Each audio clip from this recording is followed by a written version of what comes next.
হ্যাঁ, শ্রমিক অসন্তোষ অবশ্যই চা শিল্পের উপরে বিরূপ প্রভাব ফেলছে। চা বাগানের সাথে অন্যতম নিয়ামক হিসেবে কাজ করছেন কিন্তু শ্রমিকরা। শ্রমিকরা কিন্তু একটা চা বাগানের অন্যতম প্রধান নিয়ামক হিসেবে কাজ করছে। কিন্তু এই শ্রমিকদের কথা যখন আসে তখন শ্রমিক সংকটের কথা চলে আসে, শ্রমিক অসন্তোষের কথা চলে আসে। আমি একটু জানতে চাই এই শ্রমিক সংকট, শ্রমিক অসন্তোষ এটা চা শিল্পে কতটা প্রভাব ফেলছে? হ্যাঁ, শ্রমিক অসন্তোষ অবশ্যই চা শিল্পের উপরে বিরূপ প্রভাব ফেলছে। প্রোডাকশন কমে যায়, আরও অনেকভাবে চা শিল্প ব্যাহত হয়, কারণ তারা হচ্ছে মেইন নিয়ামক। এর জন্য আমরা যেটা করেছি, আমরা ফ্লোর প্রাইস যেটা নিলামের সর্বনিম্ন মূল্য এটা নির্ধারণ করে দিয়েছি, যাতে চায়ের প্রডিউসাররা বেশি টাকা পান, লাভ করতে পারেন, শ্রমিকদের মজুরি টাইম মতো দিতে পারেন।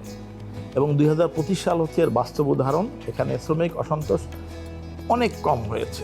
2025 সালে যে আপনি গল্পটা বললেন সেটাকে আসলে চলমান থাকবে কিনা, এটা আসলে যেহেতু শ্রমিক অসন্তোষ কমে গেল, এটা আপনারা কাজ করবেন কিনা এটা নিয়ে আরও? ইনশাল্লাহ থাকবে, এবং আপনাকে আরও আশ্বস্ত করতে চাই যে আমরা এই ফ্লোর প্রাইসটা আরও বাড়ানো নিয়ে চিন্তা করছি, যাতে প্রডিউসাররা আরও বেশি এখান থেকে অর্থ উপার্জন করতে পারে। বাগান মালিকরা এখন খুশি এই ব্যাপারে? বাগান মালিকরা খুশি, কিন্তু বাস্তব পিকচার হচ্ছে এরকম, সব বাগান লাভ করতে পারছে না। তার মানে কি, অনেক বাগান এখনো লোন করে শ্রমিকদের বেতন দিতে হচ্ছে। তো আমরা চিন্তা করছি যে ফ্লোর প্রাইসটা আরেকটু বাড়ানো যায় কিনা।